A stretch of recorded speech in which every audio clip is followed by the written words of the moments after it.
Hello! Welcome to Gabbing It Up, where we gab and we got guests. Today we're gabbing with guests.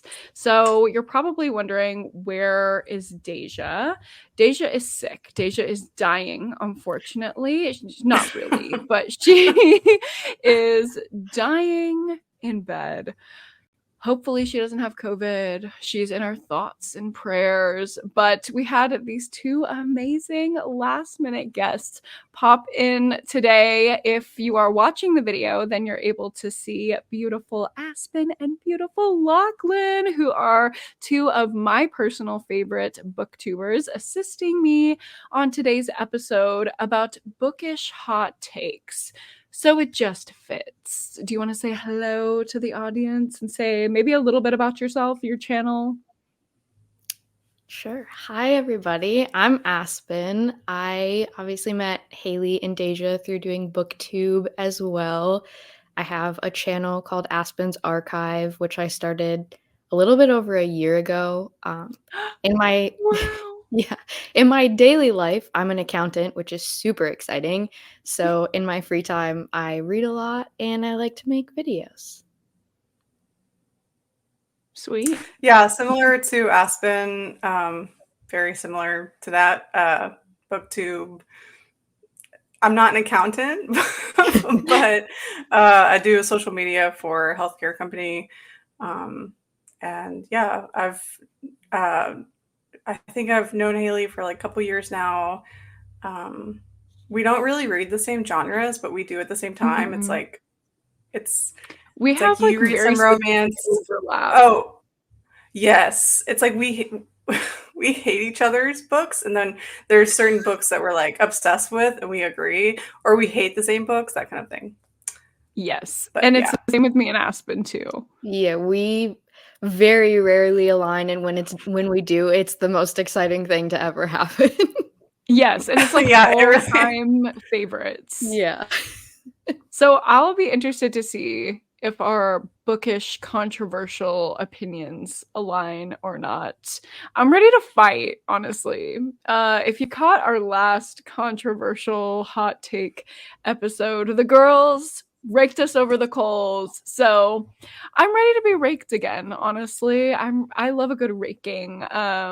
Rake me away. So before we get into our main topic, as always, we're going to start with a little personal update. Obviously, y'all don't really know Aspen and Lochlyn well, but I'll give my little update since last time. I think the last time you heard from me, I was about to go to LA. So I went on my trip. I had so much fun, but I literally, as I was going through this one experience, I was like, this is for the podcast. Like, I have to tell this story on the podcast because it was insane. If you're in Los Angeles, maybe you've heard of something called the Museum of Death. Have either of y'all heard of this place? No. I've heard of it, yeah. Okay, it's crazy. The way that it's marketed is like all about death, right? You're learning about death and the macabre and like dark things. And their mission statement on their website is like to make you a little bit more grateful for living. So my friend and I thought this is perfect for us. She also likes like darker stuff like I do, like horror and things like that. But we're both therapists. So we were interested in like the psychological part of it. Like, how does looking at this dark stuff make us grateful to live? Because we've both separately experienced that, but I don't know, in like a museum setting, we were curious. So we went, and it was one of the top most traumatizing experiences I've literally ever had in my life. And I've been getting flashbacks for the past 3 days. I wish I was joking. Oh no. Yeah. It was really tragic. So you walk in, and the first thing you see when you walk in the museum on the wall is crime scene photos of the Black Dahlia and the Ken and Barbie killers.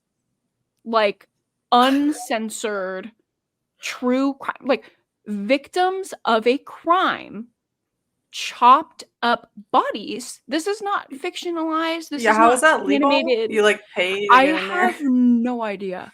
Yeah, we had to pay $20 a person to get in, and then there's just like actual photos of real human living people killed on the wall, and that's what we're looking at.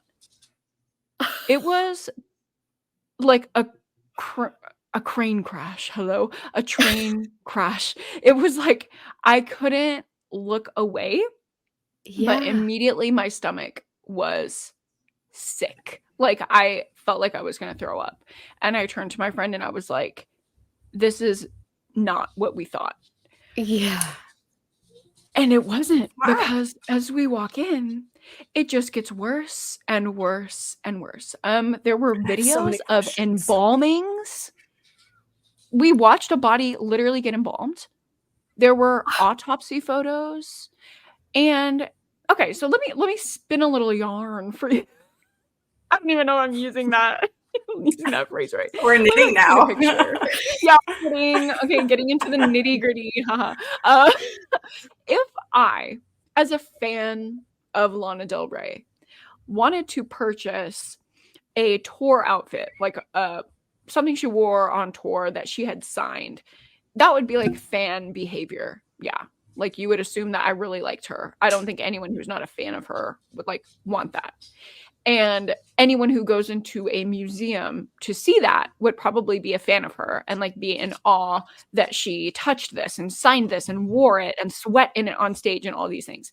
They had clothes from infamous killers such as John Wayne Gacy, Jim Jones from like the Jonestown cult and murders, Clothes, and Charles Manson that they had like signed, like signatures.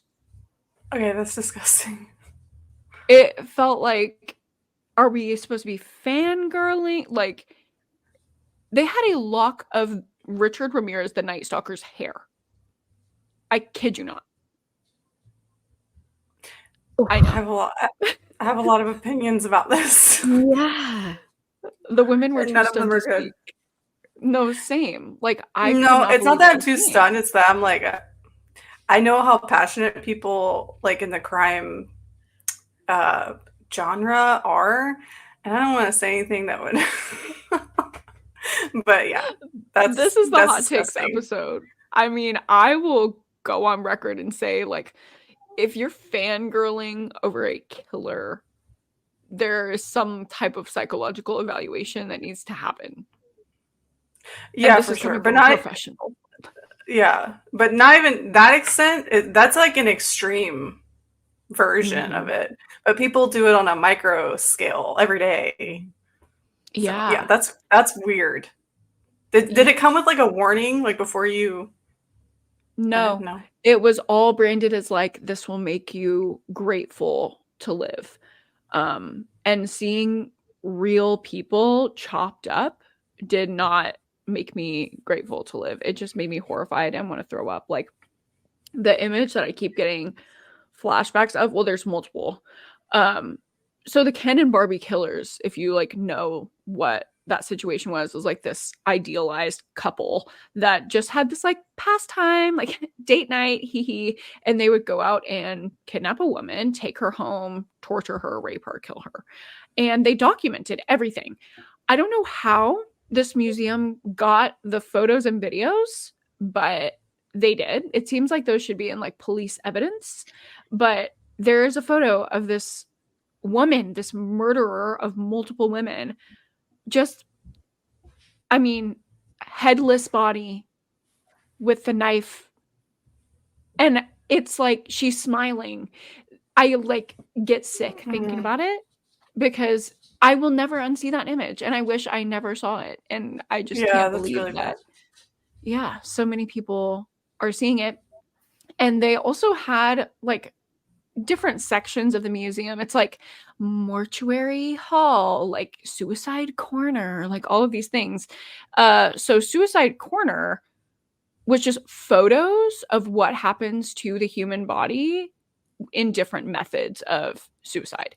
So these were not like infamous cases even that like people might problematically fawn over. Like this was just horrible, tragic people who took their own lives, and were photographed without their consent and put in a museum. I was gonna say, it's like, how does that even get there? Like, that's so horrifying and heartbreaking for those people to be Right. put in that position. Like, when I think Museum of Death, I would have thought like almost adjacent to like a Ripley's Believe It or Not, where you just have these like Yeah. weird That's what I was macabre thinking of. things, not like people who had no way to approve of this type of stuff being shown to the public. That's horrible.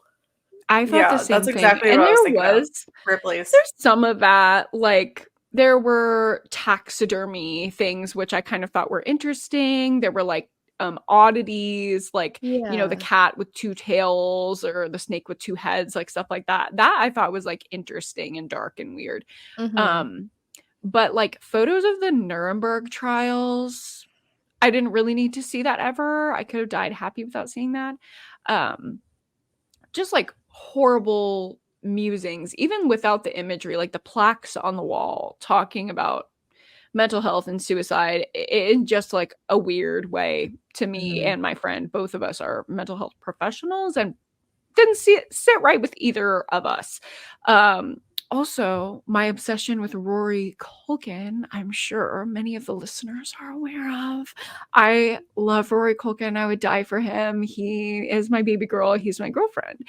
And he played Euronymous on this movie, Lords of Chaos, which is a biopic about this real tragic murder that happened. He plays the person who got murdered in real life, Euronymous, who is this black metal singer. And they had photos from Euronymous' death and another member of the band who tragically took his own life in the museum. And I just kept like flashing back to this Rory Culkin interview where he was like talking about how it fucked him up so bad to look at those photos just to like get into the acting role. And I'm like, this is somebody who was taking it seriously. You know what I mean?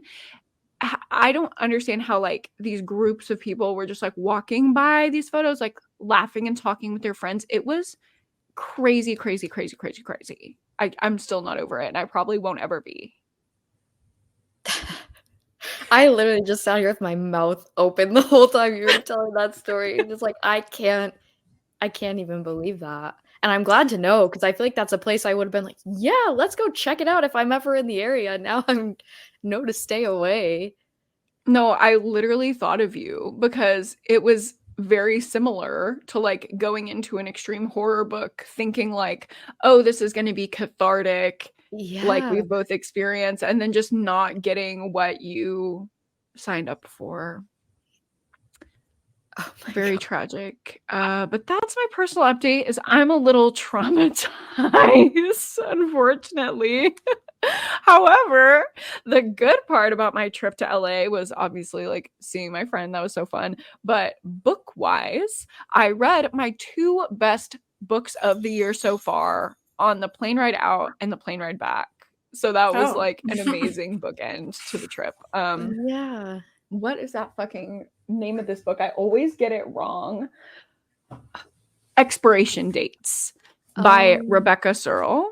That is my like top number one book of the year so far. Magical realism, romance, but it's not really about the romance. It's more about the main female character just like discovering herself. She has this weird thing where she, every time she's about to get into a relationship, she gets a slip of paper somehow. It just like comes to her and it says the name of the person she's going to date and the length of their relationship. I've heard of this. It's really cool Interesting. because she like learns to not get attached to people where it's just like one night on the paper. And she like you would think would have this very like healthy remove and like attachment from people, but her attachment issues like still come up big time, and you follow her as she finds her match and along the way finds herself, and it was amazing. And then the other best book of the year is This Could Be Us by Kennedy Ryan. Two romances, can you believe it? Who am You have I? not been in your romance era for a while. I know, Oh, and I I've just figured out my lied. hot take. Oh my god, yay, I cannot wait. Any personal updates from the guests? I have been consumed by the show Vanderpump Rules lately. Oh It's god. completely taken over my life, and that's about all the news I have. I know that it's not a new show, like it's on its 11th season or whatever. I was home visiting my mom and she was watching it, and obviously I just caught some episodes in the background. And I was like, whatever, this is just dumb. And then I got back to my apartment and I was here for about 5 hours and I was like, something's missing. I think I need to put Vanderpump Rules on in the background. And now I've just been completely consumed by the whole thing. I'm not very far. I'm only like 4 or 5 seasons in, but I that's my life right now. I know, like every B reel, I'm like, Vanderpump, there she is. Yes. I went to the Vanderpump Cocktail Garden and restaurant in Vegas. Uh-huh. And the person that I went with was like looking out because she watches the show. She was like, who is here? Like, I know this waiter, I know this manager, blah, blah, blah. But we didn't see anyone notable. But the food was really good. So slay for Lisa. Yeah. Lisa's the best Slay person for on the show. Lisa. It's funny, I've never seen the show, but I know who Lisa is, and I know that she was like involved in some kind of controversy or something. My Right? controversial queen. I don't know anything about her Um, other than she has a star, not in the Hollywood Walk of Fame, but in the Palm Springs Walk of Fame, which is so niche and so gay, and I love her for it. Yeah, isn't it that the where they hire the waitresses and then they become like famous or something? Is that yeah, Pretty yeah, it's like much. they all have this okay? intention of wanting to be like actresses or musicians, Okay, and then they yeah, end up I've heard a working little. at her restaurant for 10 years and never going anywhere. But then they get And famous then off the show, so wasn't there a reality show that spawned from all of that? a new one just started that's called The Valley. Like this is the first season. It's airing No, right now. There's another one called Summer House that like debuted through Vanderpump. Like the very first, there was like a crossover episode that kicked off that show. I don't know. There might be others. I'm still learning there was everything there is to know. there was one that people were talking about a couple of years, like a year or so ago. I don't remember, but yeah, that's all I Mm. know. I can't tell I, any of those shows apart. Like, what is yeah, like Below Deck, Vanderpump Rules? Like, they all run together in my mind. Below Deck is yeah. amazing too. One thing about Aspen, she loves reality TV. I do. Oh, And it's like I I obsess. the last time you're gonna be like, what the fuck, Lachlan? That's so sad. The last time I watched reality TV was like actually from season to season was with the Kardashian one in like 2013 or something. That's what Wait, I that's the love last that. time. I Yeah, that's only the really last time I watch don't like watch reality dating. TV. Same. I don't do like the day to day reality TV that like grates on my nerves and I get really concerned for people. But I do like the dating shows and like the competition shows. Like Love is Blind, I could literally talk about for days. What I've was been the one that seeing Jessica Simpson was on? She was like, "Oh, is this Chicken of the Sea or Oh my Chicken?" god. Wait, Simple Life? y- No, is that yeah. Paris Hilton? Wait, I no, don't that's remember. that's the Paris Hilton one. I don't remember what the Jessica Simpson one where she was like, "Oh, is this? I didn't know chicken were from the sea or something." Iconic. Classic Yeah, Y2K Love is moment. Blind is another one. I watched a couple episodes last summer, I love it. I've been but deep on I that never watched one the whole season. because the recent season that just wrapped up, but I've known about this for a while that they filmed a season in Minneapolis, Minnesota, which I've lived there before.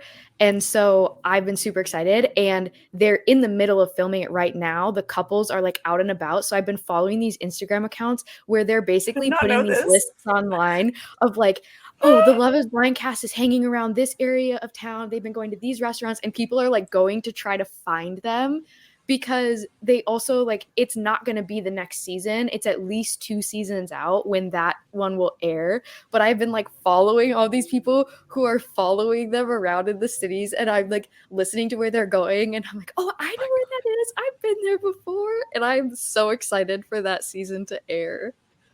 That is I actually so watched funny.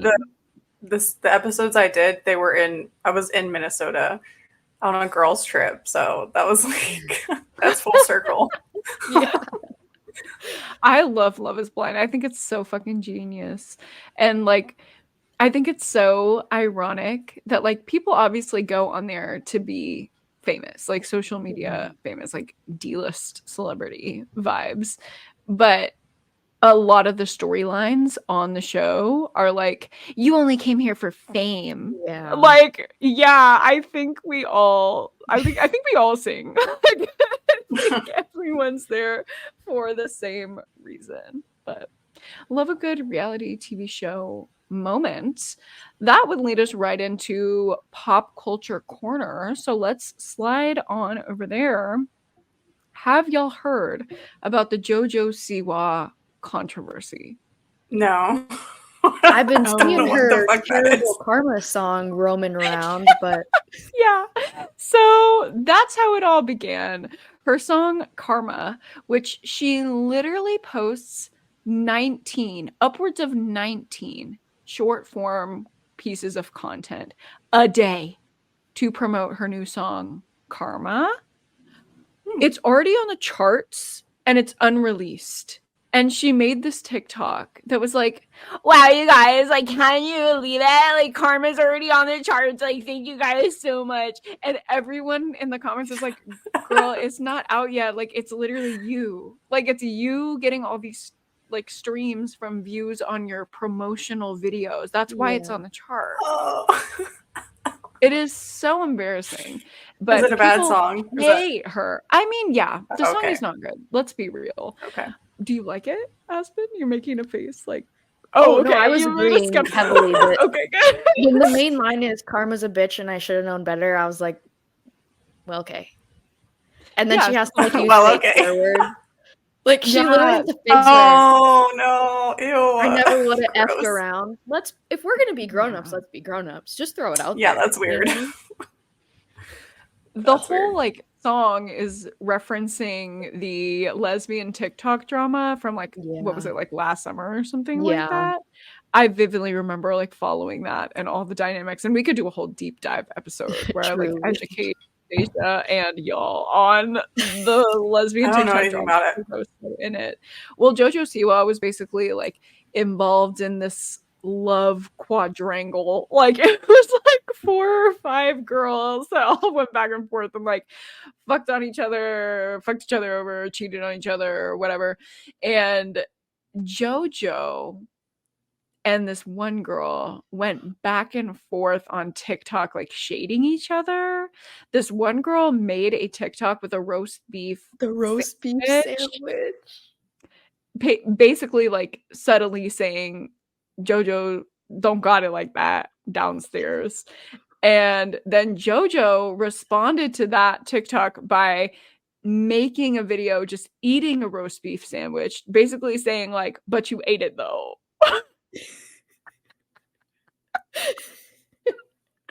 Which I can't. So that's what karma is about, like the whole cheating scandal. Like she Mhm. regrets it, I guess. But people are mad at her. She's in the news, yada yada. So of course things are gonna get like dredged up. Mhm. And the current thing being dredged up is XOMG Pop. Are you aware of XOMG Pop? No. No. So I am an avid America's Got Talent watcher. I love America's Got Talent. I think it's iconic. I've been watching it since I was a child when it was actually fucking good. And now it sucks because it's just like sob stories made for Midwestern moms. But it used to be iconic. It used to be crazy people making a fool of themselves thinking they're talented. And as someone who loves delusion, I would eat that shit up. So this one girl group was on America's Got Talent a couple seasons ago called XOMG Pop. And there's just this group of like 5, 6 little girls who dance and sing, and they had harmonies. They were all Mhm. like in sync. It was like, okay, slay girlies, like get your little girly bag and move on. Um and they were mentored by JoJo Siwa. That was like a big part of the show, like their little intro package or whatever, that like this is JoJo's dance troupe and she's going to be a better Abby Lee Miller. Well, unfortunately, I fear JoJo is Abby Jr. because multiple girls in this poor little girl group are coming out with abuse allegations against JoJo and her mother, Jesslyn. Oh, no. Yeah. That says Saying everything. things. Yeah. Yeah. I mean, JoJo's reported to say, it's not a successful day until I make a dancer cry, which sounds frighteningly similar to Abby Miller. Like, it's just like the trauma is so clearly on display, but JoJo and her team are denying it. There is a pending suit, allegedly, because one of the little girls has a spina bifida, and that's pretty serious illness, and she needed a surgery, and she started to bleed through her belly button during a rehearsal, and rather than telling her that she could rest or, you know, resource for herself, JoJo told her, put a maxi pad in your costume so you don't get blood on the costume and get back to rehearsal. That's gross. Gross of her to say that. Horrifying. Just absolutely. But it's not surprising because those types of people, that's how they are. Right. Like Abby, they don't care about other people. Yeah. So it's not so surprising. It's sickening to think like JoJo was branding herself as, oh, this is going to be different. This isn't going to be like Abby. And it turns out she's being just like her. So that's the JoJo update. I have been going down. That's been my rabbit hole of the week that I've been going down. My other rabbit hole is Gypsy, our queen. This one I do know a little bit about. Tell what me do you what say, you know. Oh my god. I know that she has a big fan base, and I know that she has a big hate base. A lot of people hate her, and I watched like a couple videos because I was going down a rabbit hole, and I was like, why would anyone hate her? I'm confused. And I guess it's because she's like monetizing what happened to her in a way that she's not helping other victims. She's like trying to get other perpetrators or accused or even people that were, when they go to prison, what's that called? Committed for their crime. She's trying to get them out of prison instead of being like, here's someone that has been a victim of this. Let me do what I can to try and free those people. No, instead she's being like, this person was accused of this, but you know, well, like, let me get her out of prison. You know what I'm saying? Like, so that's why people are hating on her. And I'm like, oh, T. Okay, I understand. That is tea. I mean, I feel bad for like everything that she went through, and I think I said this the first couple times we did our little updates about Gypsy, but that's a problem. And also, like, didn't we all just see this divorce coming like 1,800 miles away? This what? Divorce? The divorce. It was on the horizon. Like, they were pen pals. Pen pals to living together, trying to adjust to a world you haven't been in. Oh, she's getting a divorce. Girl, yeah. I thought that was like, I thought you were like, I thought it was like an allegory or whatever. Like, I thought it meant something. I was like, oh, okay, we're calling it divorce. No, like, she is literally getting a divorce. I didn't even know she was married. She married that guy who the D was fired. The D was fired? Oh my god! I think you need to start from the beginning. No, I don't know anything about her other than like I know that she's been trying to get other people out of prison. That's all I know. And that's scary. She got out. When she got out, she married her little pen pal. She started dating Okay. this guy in prison, Ryan, and he's scary Oh, looking and he's I'm sure. weird. And he apparently has fired D because everyone Oh, across the internet was dragging this man. And Gypsy said, y'all can basically say whatever you want and y'all can hate, but the D is fire. But apparently it wasn't that fire because she's getting a divorce, babes. divorce, babes. Okay. So Oh my god, you're so funny. thank you. Someone appreciates my weird niche humor. I But do. yeah, I'm kind of happy for Gypsy. I feel like that's good on her. She made a mistake. She didn't really know this man. He was a comfortable person for her in prison. And now she's out and now she's adjusting and hopefully she can find somebody new. I wish the best for her, but yeah, she doesn't need to be getting people out of prison. I I feel don't like we know should, yeah, how. focus more on victims. Yeah, I don't know how deep that was. That I was on a rabbit hole clearly because I was like, I thought she was a victim. I didn't know that she. Whatever. I don't know anything about anything.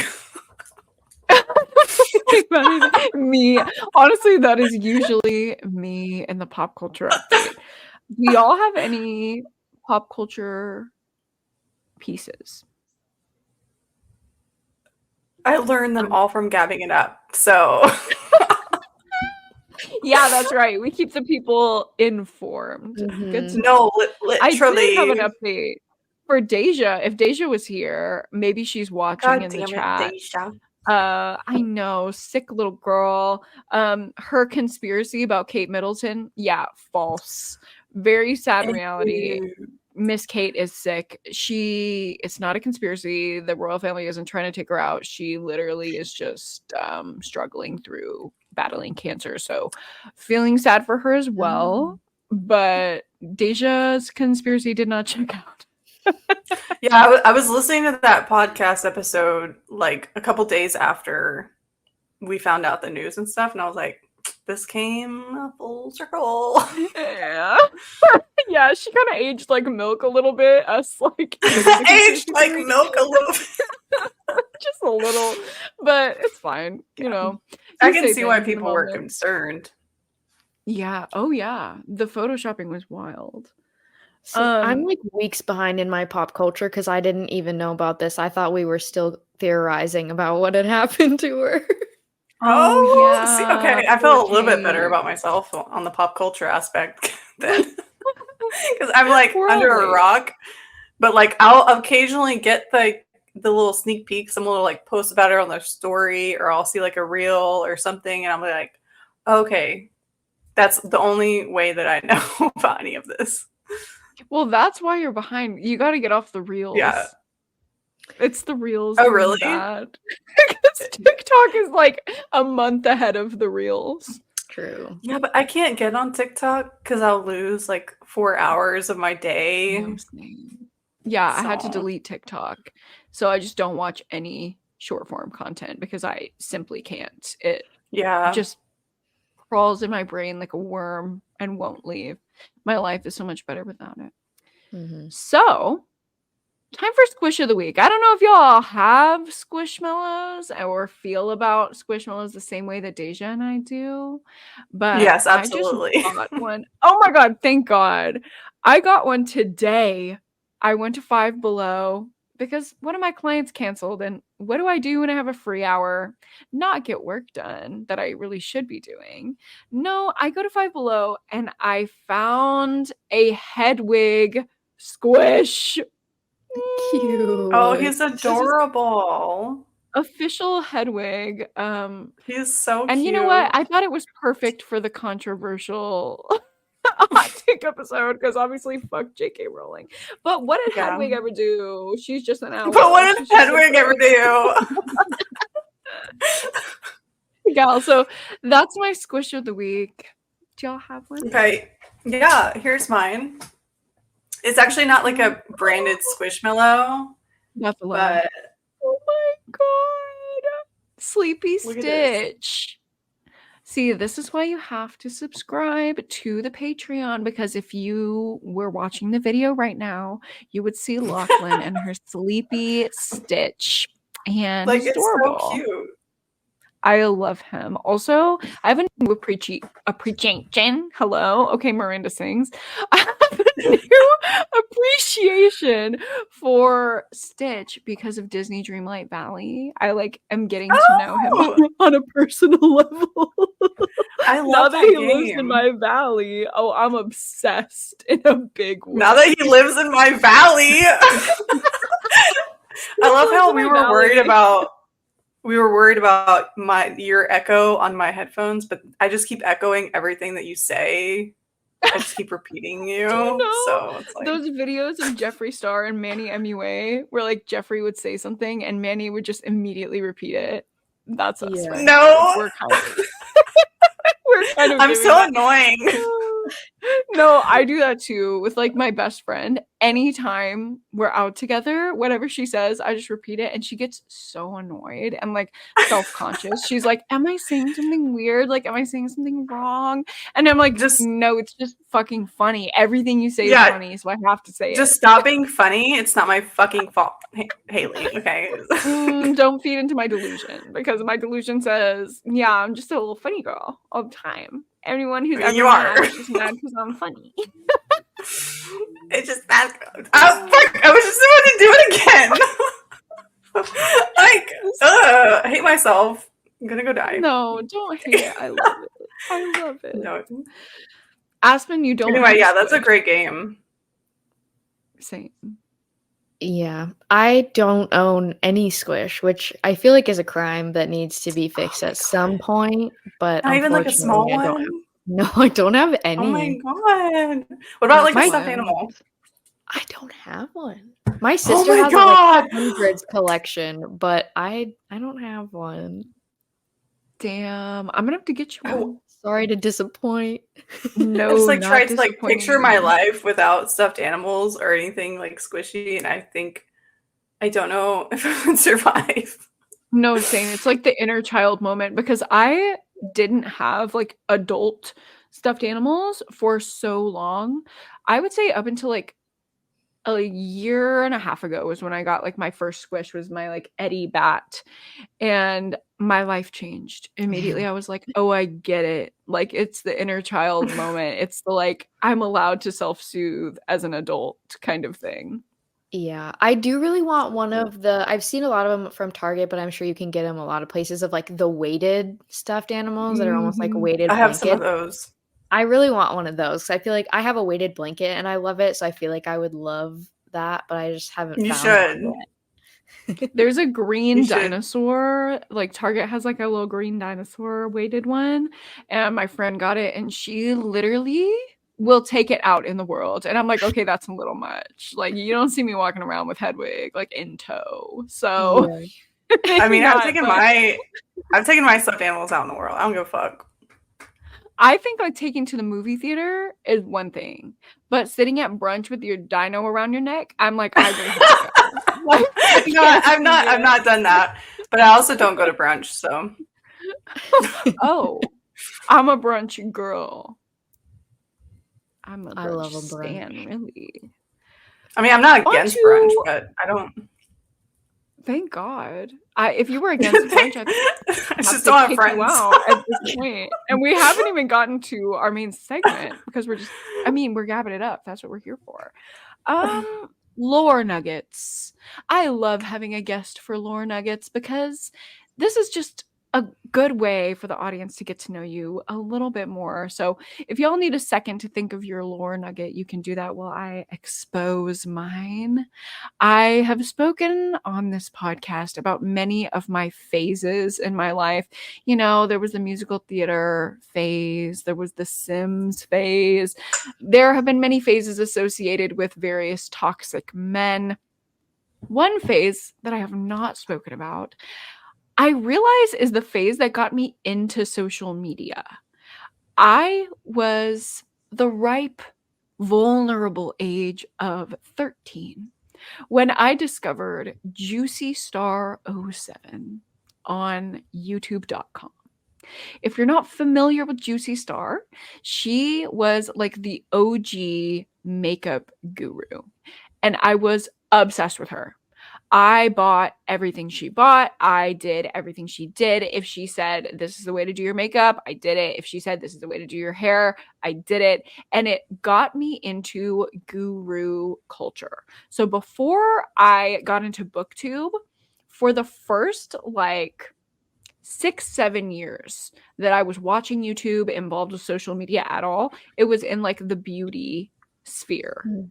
And I don't really connect with that community anymore. Like ever since Dramageddon, which we will do an episode, it's in the works, of me teaching Daijah everything that happened in the original Dramageddon in the makeup community on YouTube.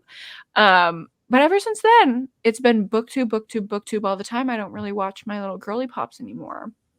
But that's an essential part of my lore, was being a makeup guru girly and being absolutely obsessed. Like that was all I watched when I got home from school. And like my dad even knew. Like if my dad knows about a girly pop thing, that's how you know like it was truly an obsession, because he would bribe me by saying he was going to take me to Ultra. Okay, he does not Oh, understand that is Ulta, but he would be like, if you do such and such thing, we'll get Ultra. $100 spent at Ultra. And I'm like, okay, That's period. Like, hilarious. dad knows that I want that Stila palette so bad. Like, he was up That's on so the cute. lore. So that's my lore nugget, my little makeup phase. Cute. Honestly, can you explain what the lure nugget is exactly? Because even though I've listened to y'all's podcast, I always thought it was something like to do with like supernatural. Maybe I just have that in my head ever since the Slender Man. That shit scared the hell out of me, by the way, when y'all were talking about that. But like, Oh my what God. exactly is the lure nuggets? So this is probably something good to share with the whole audience. Lore to me is just your personal like folklore. Like if someone were to Oh, write okay. a little book of stories about your life so the people would understand you a little bit more, what type of lore would be in Oh there? It can shit. be a certain little fun fact, a certain experience that maybe defines you a little bit. Really whatever your heart desires, whatever you would like to disclose to the people. Mm. Cool. I got I can, nothing. I was gonna say I can go and give you some time, some more time to think about it. Go Um, for it, Aspen. my lore nugget is actually kind of similar to one of Haley's in a way, which is more just that my life was very close to looking very different than how it is now.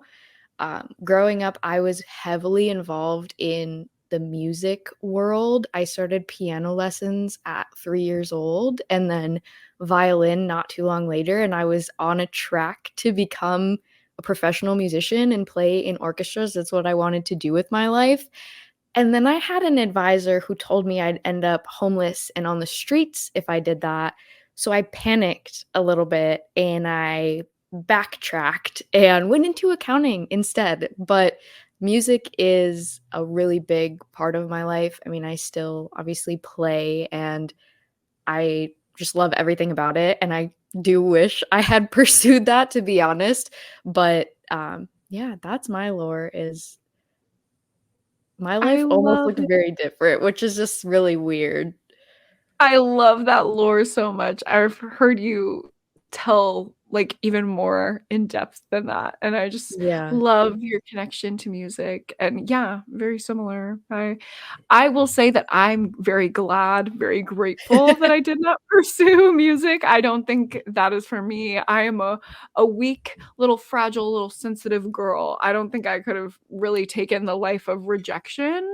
And maybe I would have been homeless for real. Maybe maybe that counselor would have been correct in my case. But yeah, I just love that adults can still have these passions that were Mhm. so pertinent to our lives in adolescence. And sometimes it works out, you have your passion that can still bring you joy outside of it. It doesn't always necessarily translate into a full-time career all the time, and Yeah. maybe it only would have lasted a little while and it wouldn't have worked, but at least I still have that thing in my life that can continue even though it's not a job. But Totally. Yeah, like I don't really sing for an audience. I just kind of sing for myself and I guess Cameron around the house, but acting wise, like I loved acting and I feel like this is a good outlet for that. Like when you're on social media and you're a social media person, like yes, I'm myself, but like it's an exaggeration. It's an entertainment space. So there is a little bit of like getting on stage kind of feeling to it, Yeah. which I love. All right, Lochlyn, expose your lore. I don't know. Like, I don't know. I I also could don't know. expose your lore for you because Ooh. I would like to know, when did the Draco obsession start? Oh, oh yeah, that's a lore. Um, I mean, I've always liked Draco. Even as a kid, like I liked obviously Harry, Hermione, and Ron, but Draco always intrigued me. I mean, I knew he was a bully. He is a bully. He's a like supremacist, toxic, everything horrible about him. But I read Manacled last year and early last year, like March, and never looked back. That's where it started. I was like, I love Draco and I would die for him. So the Draco I love is not the JKR Draco. It's the fanfic. It's totally different. And Okay. Yeah, that is yeah, different. yeah, that Draco is more of like, so Harry was the boy who lived, and Draco was the boy who had no choice. Because if you think about it, even without having read fanfic, if you think about it, he was born into like this horrible family, and he was technically mentally abused. Like, I don't know about physically, but he was forced into this. He was made a Death Eater as a kid, and then Voldemort was like in control of everything. So he has, in the fanfic, he has a lot of room for redemption, and that's basically what happens. And all of the fanfic that I've read, he's highly redeemed and not the same. So that's what that is. I love it. I need to read Manacled really bad. Like, I really think that it's would resonate with me. it's heavy, so but each chapter has like trigger warnings. Okay, cool. So like if you come across something that you're not comfortable with, you could just skip it. It sounds like it's really well done. Like it's being It released, is. right? That is so Yeah, exciting. it's being rewritten. It is super exciting. It's being rewritten. So everything's going to be taken out, like all that world stuff. Hermione, Draco will be renamed. It'll be like rewritten to be not copyrighted for Harry Potter and published, which is really cool. So hopefully it'll stop all of the illegal bindings, because Yeah. it's like a problem. Ooh. But yeah. So this kind of segues us perfectly into today's main topic, which is controversial book opinions. What are our hot takes about books, since we're all book people? We have quite a few between all of us. I'm hoping some of us overlap. I think that would be really interesting to see if any of us agree on our controversial takes. I Mm-hmm. will open the controversial take floor with something that a lot of people disagree with. Like, even my friends will not give me the time of day on this one, and that is, I prefer an open ending. I prefer it. I I would hate rather have it. that. I hate it. I need to know what happens. No, I like to choose your own adventure. I hate it. Yeah, I'm gonna have to disagree. I knew it. But I I love knew that but you I love that for have you. my back. I just love freedom. I don't like to be shackled. I like So to it choose what I'm depends. gonna do. I'm going to say it depends, because I'll read a thriller where I'm reading the whole book to get answers as to what happens. If I read that whole ass book and I don't get fucking answers, I'm like, why did I read this whole book? I feel like when it comes to other genres, they can explore that a little bit more and it won't be as frustrating. But thrillers in particular is where I'm like, I don't, you know. I can see that. I like an open ending in a thriller when like the murder mystery is solved, but there's just like a little piece at the end. Like some little piece of darkness where it's like this is not resolved and we That know makes that like the sense. darkness still stays. Mhm. But Yeah. my number one example of this trope being done so superbly well is Maybe in Another Life by Taylor Jenkins Reid. So many people don't like that book because it is a completely open ending, but the like emotional journey that you go on with this character is like basically you're following a woman in two different timelines. One which she meets this guy and marries him and has this life with him, and one which she loses him and meets somebody else and has a life with him. So it's really left up to the reader at the end of the story, like on your own journey with her. Who would you choose and who would you want her to be with? So I like the like agency there, especially for, you know, young women reading that book is like, yeah, we get to be empowered to make our own decisions. So I think that's like my psychology behind it, but I do love an open ending. I don't care if I'm alone in it. I feel like I would have to read an example with this because I can see where you're coming from with that. Like that makes sense what you just said. So Thank now I'm you. kind of like, I disagree with myself now. I don't know. Period. I'm a convincing girly. I love to debate. Yeah, I love to debate. I really do. What's the next controversial hot take? I'll go. So I'm going to come out swinging and say Go. that I wish that in any genre outside of romance, I feel like is the one exception, I wish more main characters were killed off. I agree. I It's so say exciting. I want to agree, but then I'm like, that would hurt so bad. I like the pain. Yeah. I I think feel that like was some of our my main favorite takeaway. books. Yeah, like Aspen and I read Throne of Glass mostly together, Yeah. and we were anticipating a blood bath Oh Yeah. in the last no. book. Like it was so many thousands of pages leading up to this last book. Everyone hyped it up, everyone sobbed through it. I cried through it, but it wasn't the level of blood bathery that I would have liked. Not sure if you are aware, but Sarah is a very much a like a happy ending type of writer, and she Mhm. won't write an ending that leaves a gaping hole in your heart. So, just for future series, if you ever like, oh, everyone cries about this one, it's probably not for crying for what you think it is. Damn. Yeah, I did not know Yeah. that.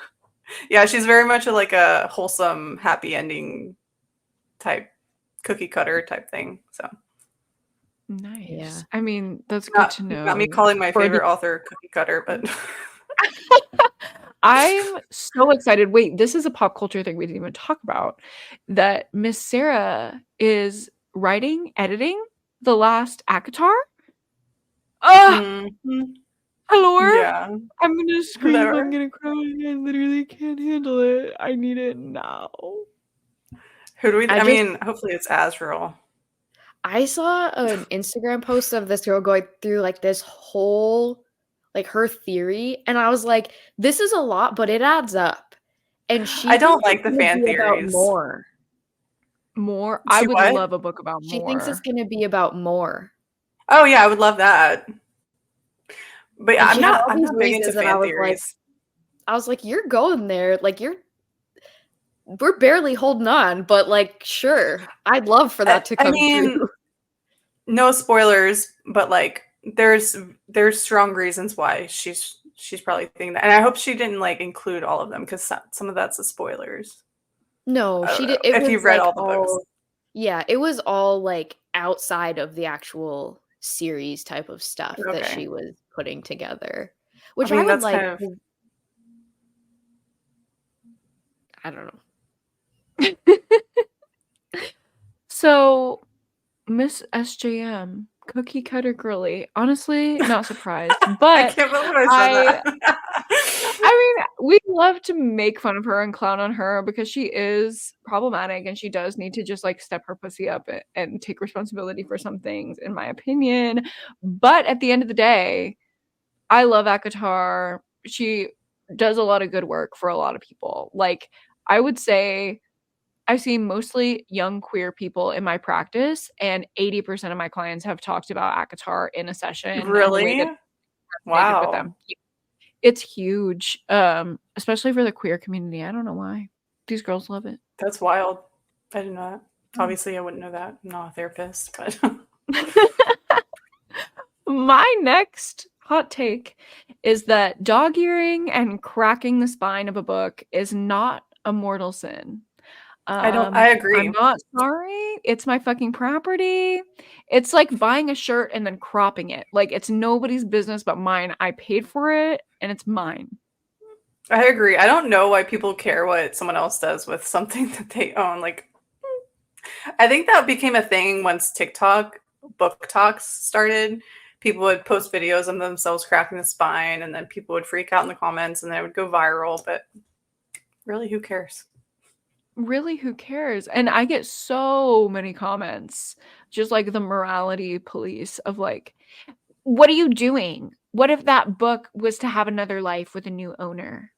And it's I like, get that a lot with annotating. People are like, "Why are you writing any new books?" because it's I'm like, fun and it's "Because I meaningful and fucking it's paid for it, yours. Right. It's and I your own it."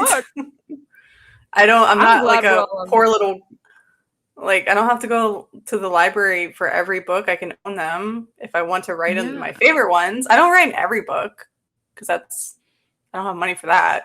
But like And that would be my a favorite ones. lot. Like, that's a lot of work to write in every single Yeah. book. I just got into annotating and it's a hard thing. It's it's a hard hobby to have because I'm like, this feels like a little bit like English class. Like, I'm back in dual credit English. If you do it with like books that you love, it feels more like second nature because if you're like freaking out about a quote, then you want to like tattoo it on your skin, but not. You just want to highlight it. See, me, I do tattoo things I was on gonna my say skin. I Oh, I yeah. tattoo that shit right on. It just goes Yeah. right across the back. That's so funny. I Aspen, don't. I have a. drop another hot take. Okay.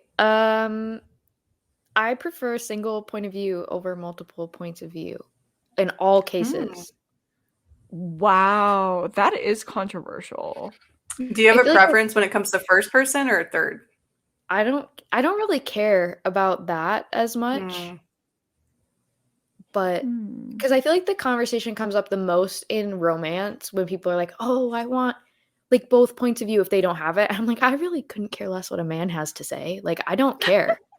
So I Well, a don't lot of the mind times it's it. also not written very well, like the man point of Yeah. view. Yeah. Yeah. Yeah, I And agree. then it's when you transition into other types of genres, like thrillers or like anything, how often is there the complaint of like everybody reads too similar? I couldn't really tell people apart. Or like things start to get too mixed up with all of the points of views, or even like in thrillers, I would love to not know who some of the people are through their perspectives because it could be such a shock to find out like their true motives without their Mm. chapters. Like even think That is a hot take. like think about like The Last Word by Taylor Adams. If you did not have any chapters from the point of view of that author, I hated that book. I mean, I didn't like it either, Mm. but it would have been way more fun if you didn't have that guy's point of view. I gave it 1 star. Isn't that the one where she gets stalked by the author? Yeah. Mhm. Okay, I thought it was really ironic because I didn't go into that book being like, I'm gonna hate this shit, but I ended up hating it, and I was like, this is so. I feel like such a fucking pick me giving this 1 star, but like,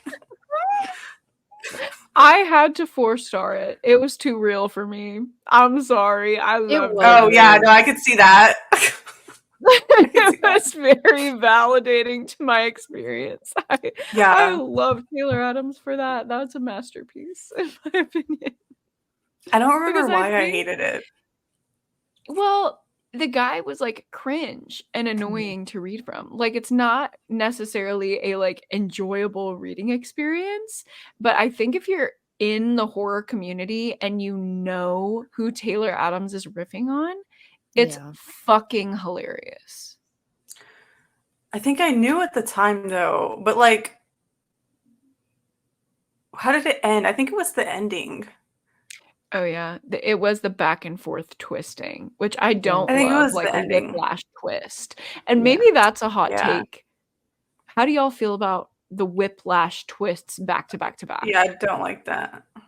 No, actually, Daijah's dying, and I would let her know that I read A Good Girl's Guide to Murder, and she would be so proud of me. And it had some of the whiplash, and I liked it. It was like a you did like it?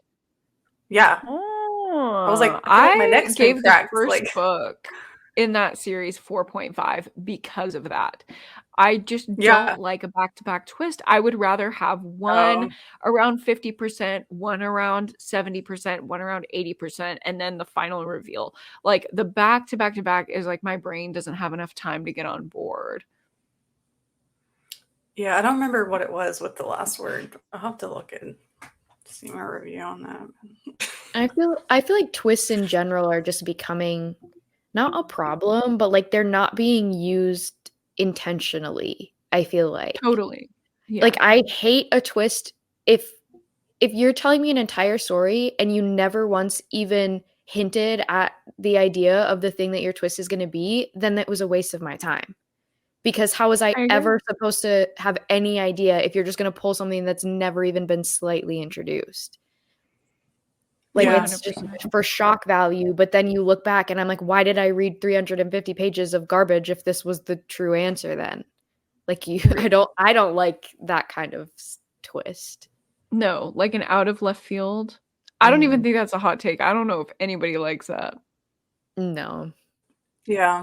Okay, kind of like hit me with another one. I gotta hear it. Yeah, go ahead. I only have one, so I gotta save it. Lochlyn's will be the grand reveal. Got it. I guess I don't know if this is necessarily really unpopular, but I have never read a book that ever needed to be more than 500 pages. And I don't think that one exists ever. Like, there's no conceivable reason to me why a book ever has to be over 500 pages. I think it's a waste of readers' time. I co-sign that 100%. I don't even. It's valid, but I do not co-sign. Oh, actually, you know what? I can see the opposite argument here, because talking about ACOTAR, one of my clients was feeling so much grief that the books were ending. Like, she just wanted it to go on and on and on. So I see that if you have like a very strong connection to characters in a series, like why you would want it to just last forever and like really take your time just prancing around this magical world that feels like an escape and feels wonderful and healing. But if you're just a girly trying to get through the book, I can totally see that. Dawn. Oh my fucking god. Tower of Dawn. I can't with that book. It needed to be 200 pages. I could have written that. Oh, it needed to be a novella. I was gonna say it needed to just be a side note in Empire of Storms or whatever the heck that one's called. A footnote, actually. Yeah. Yes. Anything that we gleaned from Tower of Dawn could have been a footnote in Empire of Storms. Yeah. We're talking about Throne of Glass, if the audience is not aware. My next one is maybe upsetting. I don't care. I can't wait. I love your upsetting opinions. I'm going to just put the full stop on it. Any recommendations that you get from Book Talk, you could have found on the Goodreads homepage. True. Yeah. That's not upsetting. Not like people are out here. Well, people, I feel like book talkers are going to be upset by that, or like people They who have said make about book talk everything. content. You could It's say just so basic. Like if it's on the Goodreads homepage, so many people have read it. At least 50,000 people. And I don't see any underrated books that blow up on Book Talk. I'm not talking about like a small Book Talk account that does niche recommendations, because I did, when I had TikTok downloaded, follow a few of those accounts and I loved it. But the Book Talk recommendations that blow up are literally just homepage of Goodreads vibes. There's nothing special about it. You could just as easily walk into Barnes and Noble and pick up a staff recommendation, and it would probably be a Book Talk rec. they could argue because I love a debate and I love a seeing from both Give sides it kind of to thing. me. I was actually like the number one debater in my government class in college. But anyway, that's the Ooh. point. My little lore. There's a little lore, Lochlyn lore. No, but they could say they're on the front page of Goodreads because of Book Talk. And I do think that it is a I feedback don't loop. Like agree with that, I but think I think sometimes, at least in like bookstores, the ones that get pushed are the ones that are recognizable by the cover, Mhm. especially now that Mhm. like reading is such a thing for younger people again. Like, I mean, I walk into my Barnes and Noble by my house and everything looks like it is tailored for a 13-year-old girl to go in there and spend all their parents' money. That True. is the vibe. That is the marketing strategy. I love That's that. true. All right, Aspen, hit me. Okay, I'll do my hot take. Well, it Oh my relates god, to. yay. Are you ready? Get your Yeah. panties Yeah. ready. I don't. What do I even mean by that? This is what I mean when I told Haley when she asked me. I was like, "All right, I'm really weird though. Like, I'm really awkward. I say just like shit that doesn't even make sense." Anyways, That's um, welcome. religion or like Christianity in particular in any kind of books, I will never pick up the author again. So Kennedy Ryan is one of those. She puts like little Bible quotes, and I'm like, yeah. Like I see people. I have to remind myself because I see people picking up like her new book, and I was tempted, and then I read the synopsis, and then I just thought back to how I felt about what's that? The first book in that series. Before I let you go? Before I let Before go. Let Go. Yeah, it has like Bible quotes in it and stuff. I don't like that. I don't like it when authors do that. That is totally valid. I will say I loved This Could Be Us, and I didn't really catch any of that. There There's were a no like few, religion yeah. I mean, because it they doesn't were take more like much for me. cultural. I Okay. felt like it was more like because the main character is half Puerto Rican, like she would talk about how her mommy, Mami, would be connected to her faith, and how like she wanted to not necessarily emulate that, but like have that same connection with herself. Also there was a lot about the only quotes in the book were not from the Bible. They were from All About Love by Bell Hooks, which I'm not sure if that has any like religious affiliation, but it's like a more memoir-y type self-help book. Mm.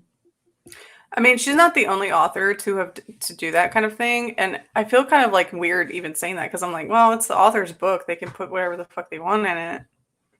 But also at the No, but same I think time, I'm it's like, valid. Yeah. I It mean, feels a little preachy. yeah. yeah, that's why I don't like it because I'm like, Yeah. everyone knows who Jesus is. Like, we don't need to.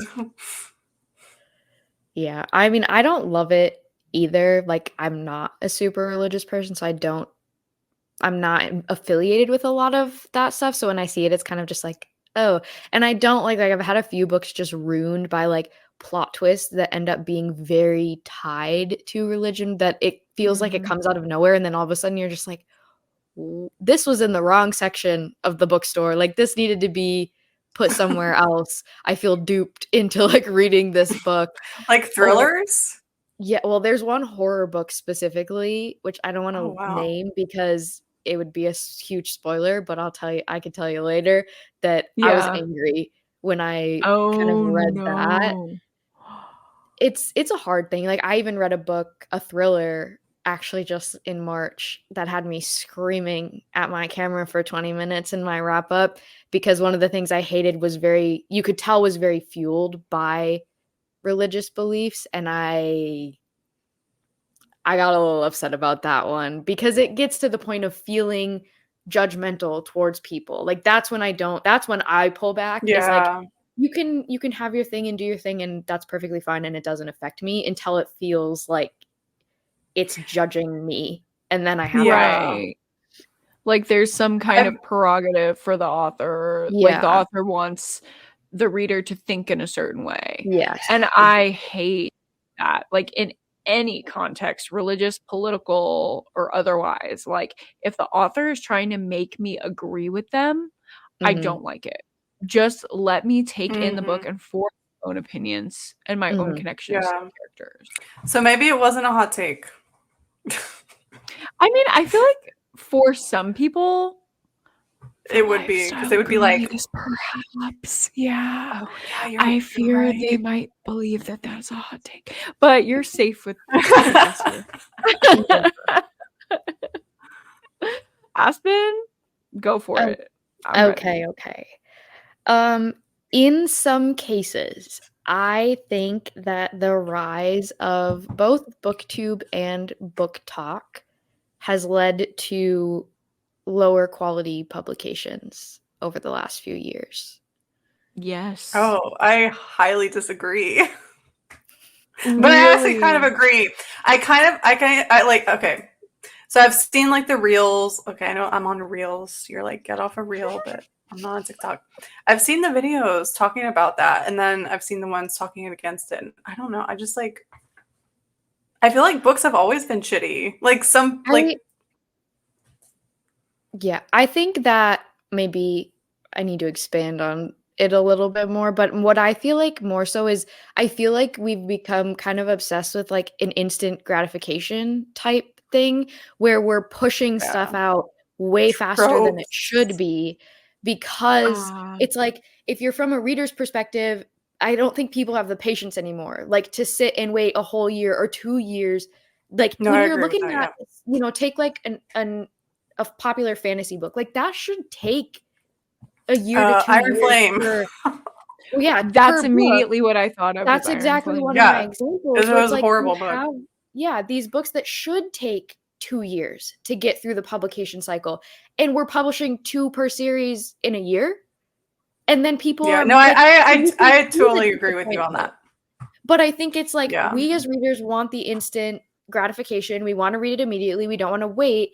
And on the author's side, they need to catch the hype train, if you will. They don't want people to forget about them, because their books, like, if you think of like me in middle school, like, obviously I'm not watching people talk about books every day, so I don't have a clue really what's going on in the book world. But now I feel like there's this fear of being forgotten. Like, if I'm not putting my name out there in front of people, they're going to find the next author and the next big thing, and my book is going to get lost. And I feel like it's leading to just pushing stuff through that needs more time. And it's not to say like, oh, your books just flat out suck, but it's to say like, it needed more time. And I feel like that Mhm. could be generally agreed upon when you see a lot of these big series where it's like, how disappointed people are by some of the most recent releases, because I feel like it's become like a churning, just get it out as fast as we can because people want to read it. Totally. Yeah, And I guess from I don't even have like enough sorry, not like from a series reader perspective, like even with individual standalone books, I feel that like frantic feeling from Yeah. authors that don't want to be forgotten. You know, maybe they have one book go viral on Book Talk and they just release like 4 books in 1 year because they want to either capitalize on the hype or not be forgotten. Ironically, for me, that actually makes me not want to read from an author. Like, I feel like that's kind of like the Kirsten Modglin effect, where she had the arrangement blow up and then she wrote like 30 books in a few years since the arrangement blew up, and they were all horrible, and it made me just never want to ever pick up another book from her again because they all felt so rushed and so short Yeah. and so nothing. Whereas someone like Lucinda Berry, or Lisa Jewell Madeline or S.A. Miller Cosby, yeah, like published one it's book one a book a decade. year, and you have to wait, and they're really good. So I'm like always Yeah. gonna buy it. I'm always gonna anticipate it. I feel like it almost does the opposite of what Yeah. they Oh, yeah, I agree.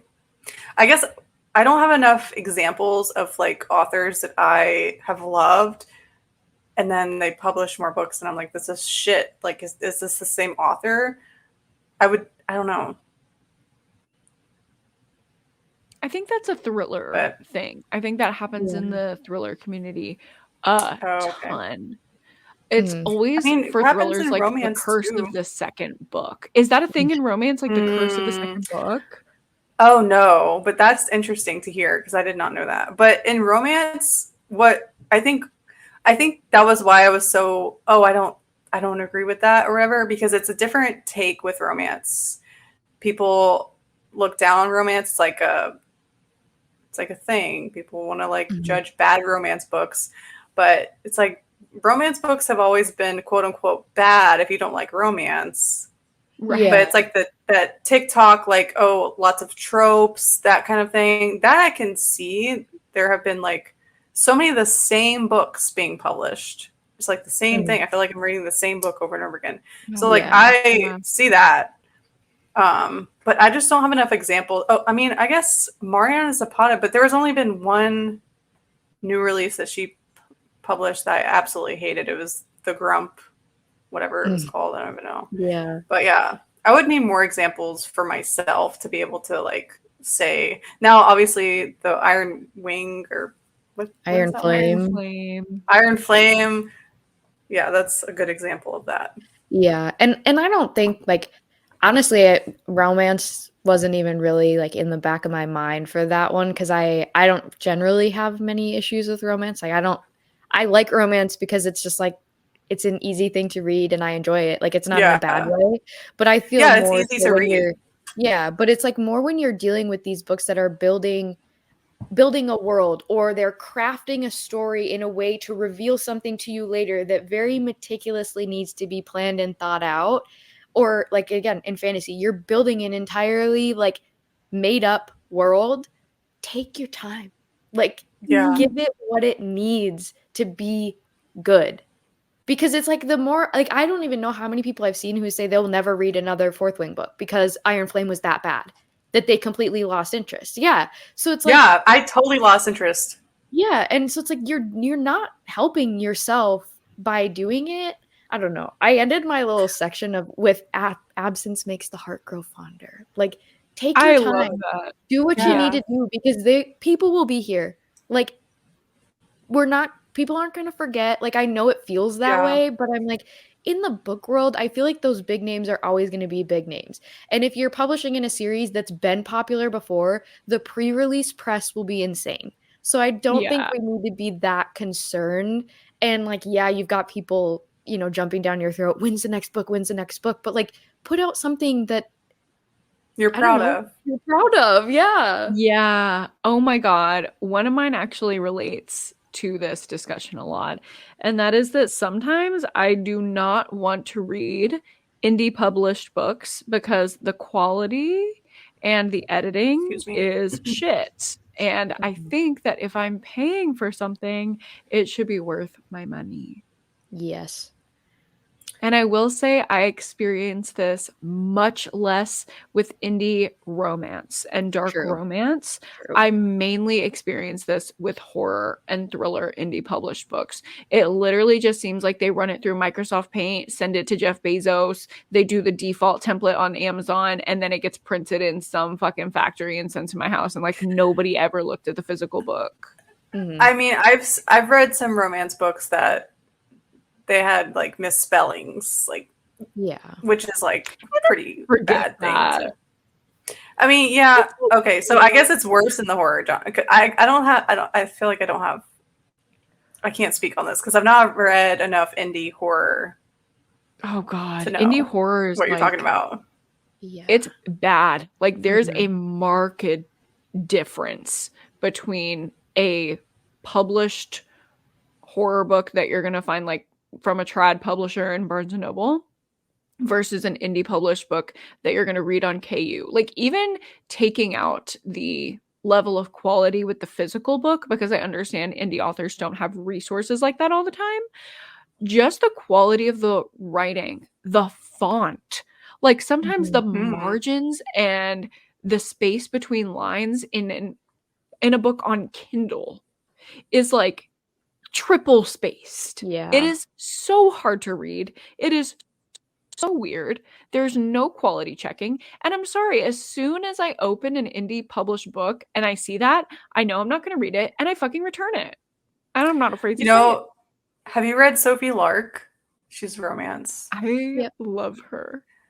Okay, I do too. Well, I love some of her books. But she does that where I don't know if it's her, but whoever typesets her books, there's like a bunch of space whenever Yeah. Oh, you weird. read Is it. it physically, like on Yeah. the physical copy? I don't have physical I don't copies know, of but I hers. know it's like that on Kindle whenever I've read her books.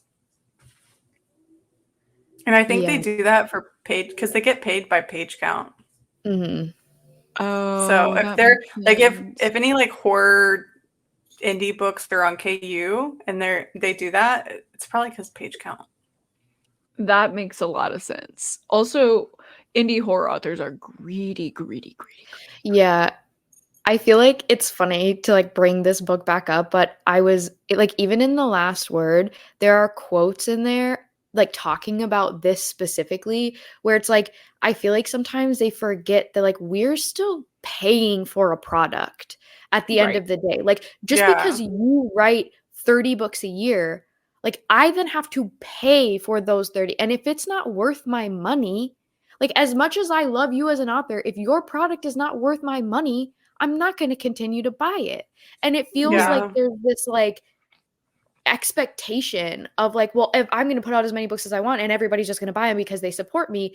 And, or it's like, I do this as a side gig. So if you don't buy all my books, I can't do, well, I do YouTube as a side Yeah. gig. That doesn't bring me any money.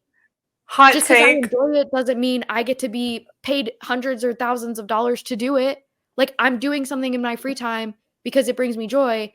I'm not asking other people to pay me to do it. Yeah, I think there's a whole thing with like, oh, negative reviews. You shouldn't leave negative reviews, blah, blah, blah, which I don't agree with because I'm like, if you read a book, even if you borrowed it from the fucking library, like I don't care how you consumed it, and you have an opinion on it, you should speak your opinion. But I feel like that kind of relates back to like the negative review thing, and there's authors that get mad about that, and it's like you should just be happy people are even reading your horrible book. Yeah. Right. It's like the guilt tripping Mhm. that Yeah. gets me. And when I've complained about this and kind of like said this hot take publicly in the past, I'm not kidding. The narrative that I get back is like, well, I'm a queer indie author. Girl, what? So am I.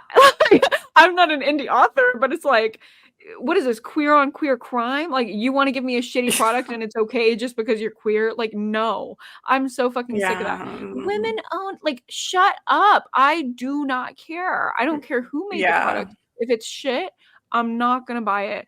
And is that capitalism? Kinda. But guess what? That's the society we live in. Mhm. And I don't want to read your shitty made book when I can very easily just click over and read something that is comparable quality. And a lot of indie authors are comparable quality to Mhm. trad. So it just makes it very obvious when someone isn't putting in the level of intention. And I think a lot of them do this on KU because they have this mindset that it's free for the consumer. Not true. You pay Mm-mm. $10 a month. I would Yeah. say the average person does not read more than 1 or 2 books a month. Mhm. So even if you're You know what I borrowing do? from KU, I mean, you're paying $5 to $10 for that book. You can get KU for free every few months, just so you know. Really? Yeah, Oh. I've canceled my subscription probably like 6 times, and every few months, because I just go without KU. If I want to read a ebook, I'll buy the ebook, and then every few months, my Amazon thing, it'll have like KU sign up for free or something. So I'll like do a little trial. I don't know how, like, I don't know how it's not like this isn't your first time, bitch. You can't do this anymore. Like it just like right now I have KU for free and I don't know That's how because wild. I bought my Kindle like 2 years ago and it comes with 6 months free of KU. Mhm. And then that trial's out. And then I somehow just kept getting free KU. Like it's not like I don't have some weird like like there's nothing weird I'm doing. Oh, one time it was I bought a Kindle for a friend. And if you Oh, buy a Kindle for someone else, that was one time, but that was like a year ago. So I'll have to that's look into crazy. see like I feel like every few months they just want you to sign up for it. So they'll Yeah. be like, here's 2 months free.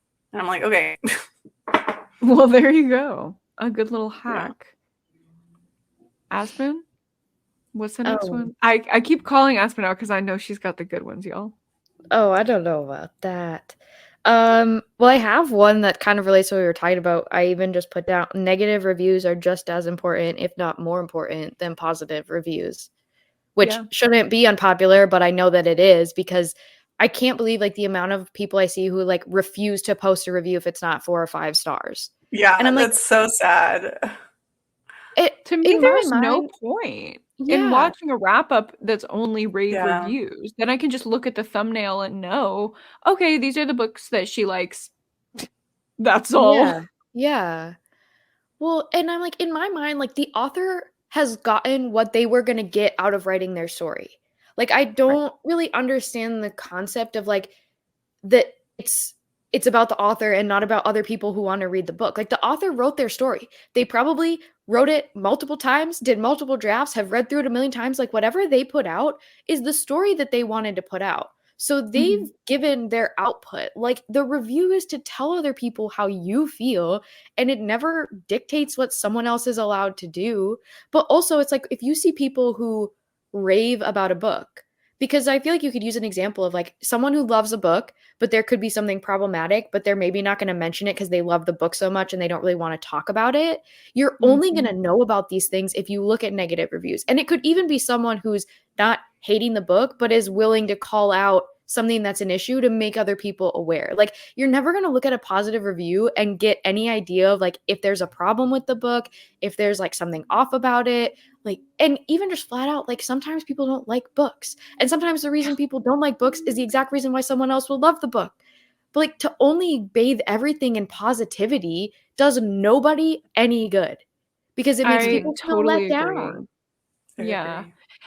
And I mean, I've told Gabby this. I think I've even commented it on a few of her videos, but every time Gabby from Gabby Reads gives something a 1 star, I know I'm gonna love it.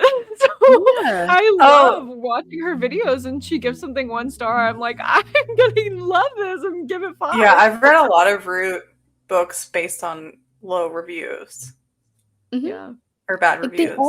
they all serve a purpose. But it's like Yeah, I just don't Totally. like washing out anything that's not amazing, incredible, I loved it. Like I don't see how that yeah, benefits that's anybody. annoying. Because it even Just like Totally. if the author is reading reviews, which they shouldn't be, but even if they are, like maybe that gives them some bearing to say, "Hey, let me try a little bit better with this next book on this particular aspect. If I didn't represent something very well or I didn't do whatever." Like it doesn't have to always be like mean. It can be constructive and it also and it can can be be mean, helpful. and it's And fine it can be too. mean because I love to scream about a book too in a Oh, mean Like, way. same. But yeah, like just it let doesn't people have their always have to. opinions. Yeah. Yeah. I love ranty content I when do it's too. substance filled. You Mhm. know, if it's just like fuck this, blah blah blah, Yeah, that gets kind of exhausting for me. Like the whole over dramatic, like fuck this book. It's like, okay, we can have a little bit of that, but also like, what was the reason? Mhm. what And I fired get you a up? lot of comments about that, right? A lot of people like went to go watch my worst books of the year video during the whole Matt Shaw controversy because everybody wanted to know what pissed this man off so much. And all of the comments that I got is like, wow, I was expecting her to just like shit on the book, but she actually has like a very valid line of reasoning. Like she said exactly why she doesn't like the book. It's not like she's just shitting on him for no reason. Everyone who is going to pick up the book knows what they're getting into, and it's so people can make informed decisions. Like the way that it was just painted as bullying because it was a 1-star review is just so inaccurate. And I think very, very few 1-star reviews are bullying type of behavior. I think there's always a reason for someone to give a 1-star review. If it affected them that deeply, where they're going to hate it that much, it's a valid reason that should be given space. Yeah. I mean, we don't have to agree with everyone's opinion. Yeah. We're all in either. Like, what makes the world just let beautiful. people have their opinions. Yes. Yeah, like this belief that like someone disliking a book you loved has any impact on now your love of that book. Like you can still walk around and love that book. Like me not liking it doesn't affect you. So why are we mad? My next hot take is tea. Ooh. I feel like we're far enough into the episode that I can drop tea. I warned the person or organization that this is about, that if it wasn't addressed publicly in 2 weeks, that I would expose it. So I'm talking about it here first on Gabbing It Up, but I'm also going to talk about this on my channel, and I think I'm also going to make a TikTok about it. So you're hearing it here first. My controversial opinion is that Goodreads sucks. Goodreads is not for readers. Goodreads is for publishers and authors, and they don't give a shit about the readers, and they don't give a shit about the books that they're promoting that are possibly harmful to readers. They have a front like they do, but it's just not true because they ban books like The Dare by Harley LaRue, which is so unserious and so fun and so smutty and so ridiculous. They banned that book? Yeah, you cannot rate The Dare on Goodreads, which I think is so fucking ridiculous. And that was the final straw that made me say, like, I'm not using Goodreads anymore. I exclusively use the story graph, and I love the story graph. I think it's built beautifully and so much better than Goodreads. The only reason why people stay on Goodreads, I think, is because of the social aspect. The social aspect isn't really there on the story graph. It's more for tracking your reading, but that's what I like it for anyway. But I have a personal vendetta against Goodreads because on March 20th, I received an email that said notification about your Goodreads review from Goodreads support. Goodreads takes the responsibility of maintaining authenticity of reviews and protecting our diverse community of readers and authors very seriously. As part of this, we're removing all ratings and reviews added during times of unusual activity for a book you reviewed called Moist Gusset, including your own review. If you would like a copy of your review, please let us know before March 21st, 2024. As a reminder to you, all content posted to Goodreads must follow our community guidelines.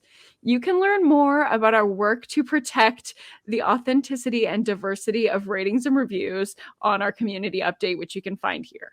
Sincerely, the Goodreads team.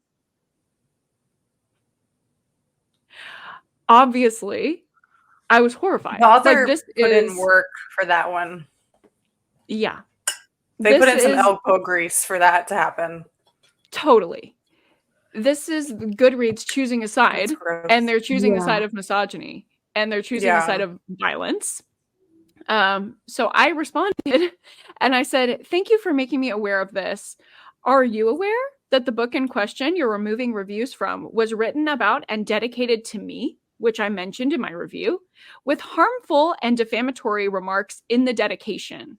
The unusual activity you're citing is outrage from readers and reviewers who were not properly warned about the abhorrent material in this book because it's featured on your site just as any other novel would be. I'm aware you've previously had to remove other books from this author from your platform, including Hub, which is a trilogy that details in-depth descriptions of extreme childhood sexual abuse. Please follow the standard that you've set for your platform in the past by removing this book as well. The unusual reviews are not the problem. The listing for the book is. As I mentioned in my review, this was inspired by real-life events and contains libelous remarks about me, the reviewer.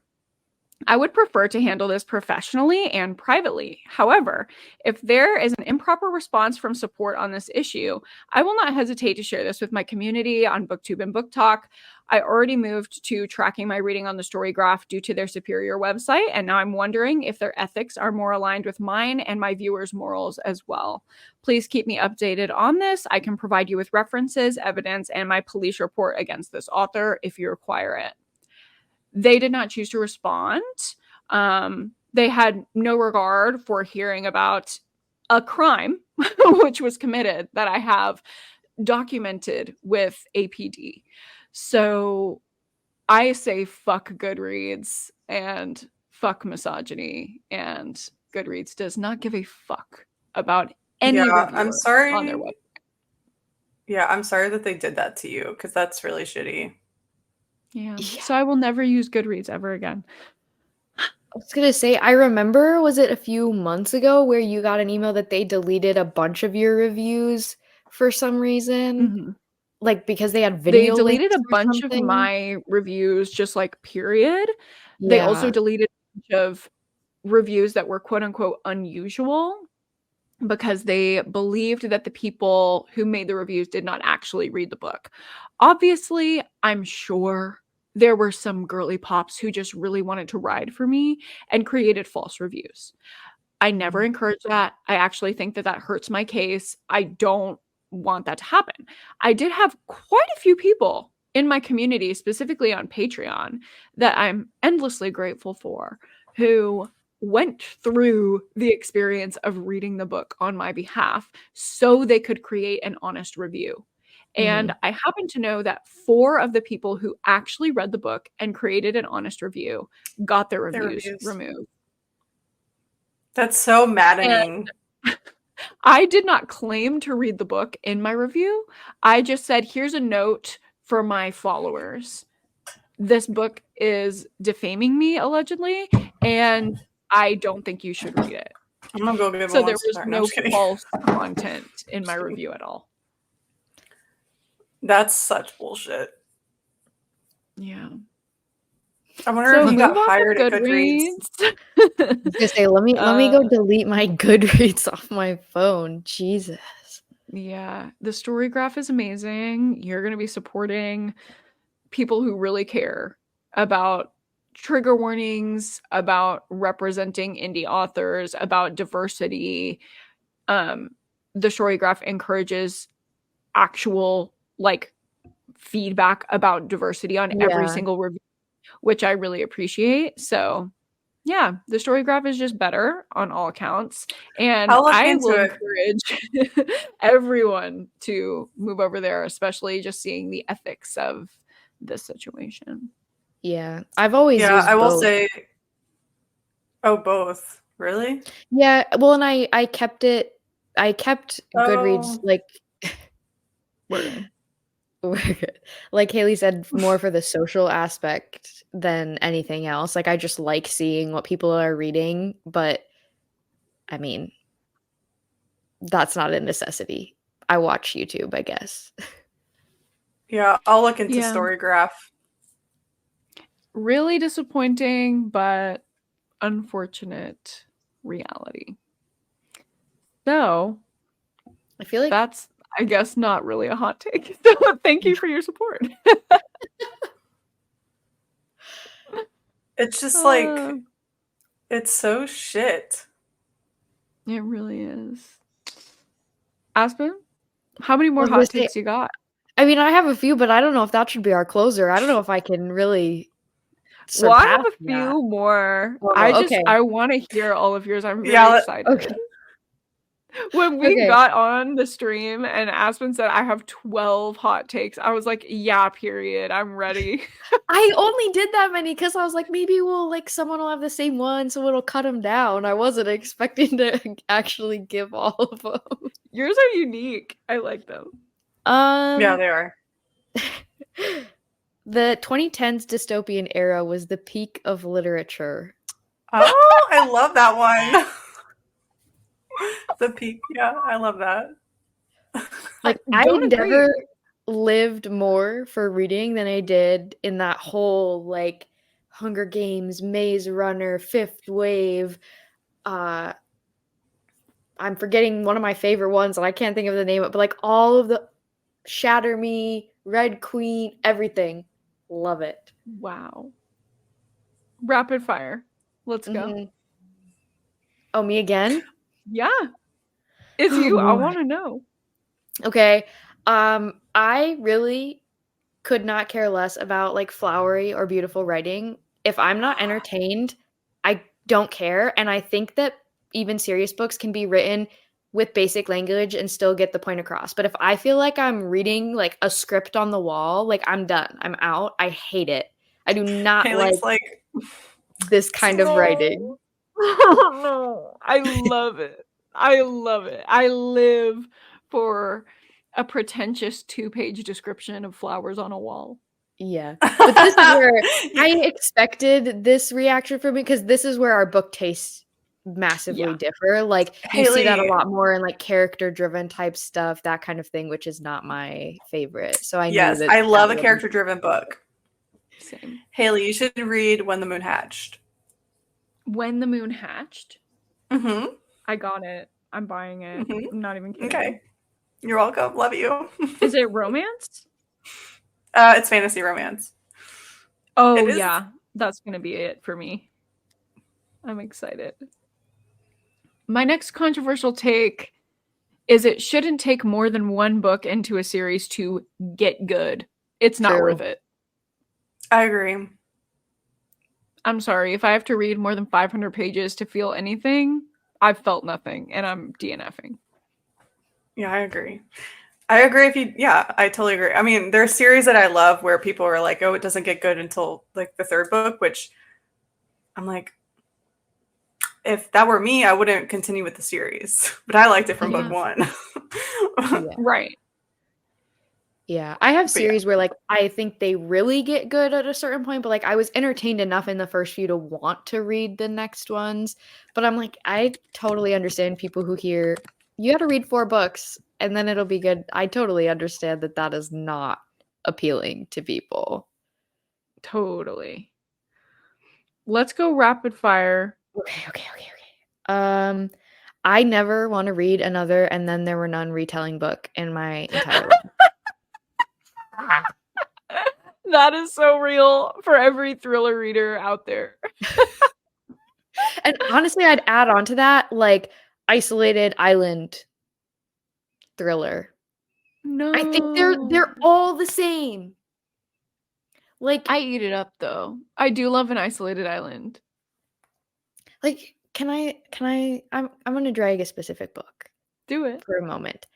The Fury by Alex Michaelides. Oh. He literally says in the book, like authors write the same story as other authors thinking they can do something unique and it's just the same shit you've read every single time. And then he wrote the same shit I've read every single time. And I was like, are you dragging yourself on purpose or like did you miss the point? Because you did the same thing. Like it's not different in any way, shape, or form. Was he trying to riff on it? I don't like That's what I don't understand. That whole book, I feel like I want to know your opinion on it because I was like, I don't understand. Like, if you are actually trying to make fun of yourself in the or like be like super whatever about it, but like, self-aware. yeah, but it also failed. Like, it wasn't good. So you didn't. Oh, do I've a got to good- read it. I might read it I tonight. love how I just didn't because- miss out on what y'all were talking about. I had my headphones on the whole time I was listening. Oh my god, that's so funny. If you're not watching the video version, Lochlyn just went to pee and she was still in on the convo. Yeah. And I could picture whenever you said the Fury, I was like, oh, that's the one with the blue on the cover, the Yeah. eyeball Evil looking thing. eye. Yeah. Yeah. I will not read that. I'm not interested. It's in a pile of books right next to me that I'm about to get rid of. I love that for Damn. you. I hate it that much. My last hot take that I have here, and then we'll just rapid fire through the rest of Aspens because I do want to know them, Yeah, me is too. most books people love to shit on, like Twilight, 50 Shades of Grey, etc., are not actually bad books. They are either one, for women and misogyny, or two, they lack substance. Mm-hmm. But I don't necessarily think that's a bad thing. I think we all read for different reasons, and I don't always read for substance. Me either. It doesn't I make it less of a agree book. so hard. And there are people, it is a hot take because there's a lot of people who disagree with this, with what you're saying. But I agree I so mean, much. a lot of men, I feel like, have this take, and they're all incorrect. Yeah. But a lot of women too. A lot of women Really? too. I've seen people post about it. How toxic and horrible it is. And I'm like, it's a fucking book. The Bible is also toxic, but like True. where am I? The Bible is giving my dark thing romance. Yeah.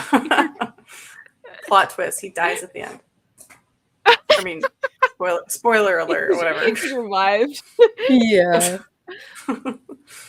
All right, Aspen, hit him. Okay. No discussion because we're not going over 2 hours today. Thank you, listeners, for sticking by us. Okay, I just have two more. The first one is that blurbs and testimonials from other authors on books are completely pointless and often are misleading and misdirecting, and I wish they would never use them ever again. I don't even read them. My last one is going to be real fun with no discussion whatsoever, but I would love it if all books had blank covers with just the title and the description on the back. No. And No. cut it off. Wait. That's crazy. No. I love cover designs. No, I do not agree with that. I do think the first one, though, the way I said we're not going to discuss and I have to respond, it's like compulsive. I can't stop myself. Stephen King doesn't read all these horror books. No, he blurbs every single book that exists in the horror genre. He gets paid. That's not real. Yeah, and it's like, I mean, you're obviously going to put something positive, even if the book sucked. If you want your name on the front of it, you're going to write something positive. If someone says a book is spine tingling in their blurb, just trust that they did not read it. Yeah. My favorite ones are when you see people who were clearly so pressed for testimonials because they got so few back that the ones that make it onto the front of the book just say, interesting. Like, that's the best they could get. That's so funny. The blank book, though, that's hardcore. I care too much about a pretty cover. But also it's coming from someone who doesn't own any stuffed animals. So like it tracks. I didn't know that was going to be a correlation, but sure. It's not. It's really not. No, it is to me. Like the sentimentality. I feel like it, other than your copy of Slaughterhouse-Five, the first edition, everything else you could just throw away and you'd be fine. No.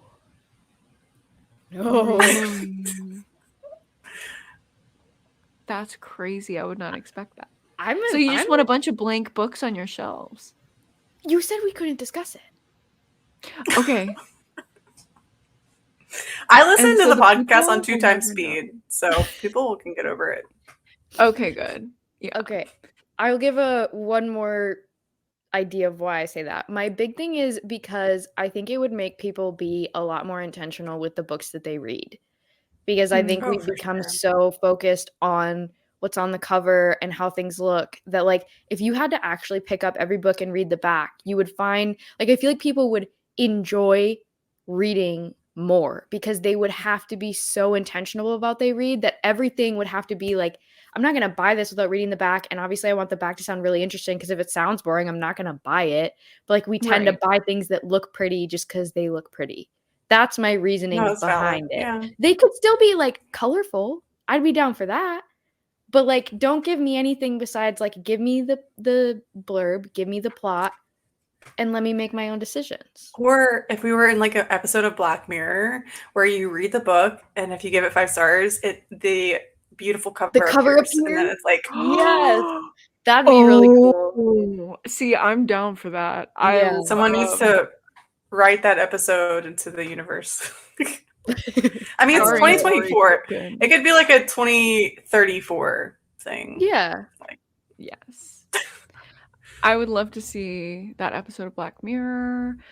Rory too. Culkin, Sydney Sweeney, all my favorite people. Y'all should collab. Y'all should make that, as if they're ever going to hear this. So that's all of our controversial book opinions, hot takes, if you will.